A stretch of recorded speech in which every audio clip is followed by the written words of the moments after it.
ትዳር ውስጥ ሶብር ይፈልጋል። ታጠፋለች፣ ታጠፋለህ። ልጆች አሉ፣ ትግስት ይፈልጋል። ስራ ትግስት ይፈልጋል። ዓላማ መቋጨት ትግስት ይፈልጋል። ሶብርን የተሰጠው ሰው ይላሉ ነብዩ አለይሂ ሰላቱ ሰላም ትልቅ ነገር ተሰጠው ይላሉ። ይዞ ዋጥ ይዞ ውስጡ የሚያከስም ሰው ሰምቶ እንዳልሰማም ያልፍ ጥግ እስኪደርስ የሚታገስ ትልቅ ስጦታ አላህ ሰጥቶታል ማለት ነው። ትዳርህ የሚቀጥልበት፣ ስራህ የሚቀጥልበት፣ ጓደኝነት የሚቀጥልበት ሶብር ሲኖር ብቻ ነው። ሶብር ከሌለ ይቋረጣል። ሶብር ከሌለ ይሰበራል። ዓላማችን እስክንደርስ ፍላጎታችን እስኪሞላ ታገስ።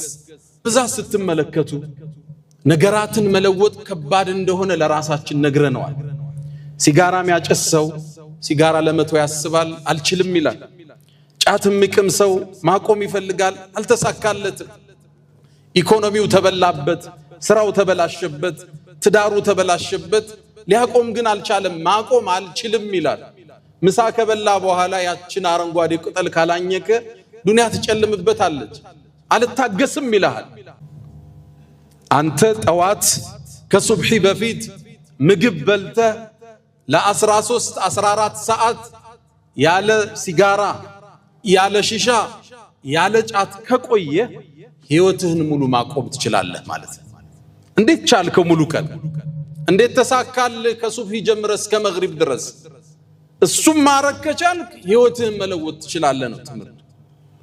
ለራስህ ምክንያት አትስተው፣ መለወጥ ትችላለህ ማለት ነው። ትችላለህ። ለአንድ ሰው ጉድለት ማለት ከነክስል ቃድሪን አለ ተማሚ እየቻለ አልችልም እንደማለት ስንፍና እዚህ ምድር ላይ የለም።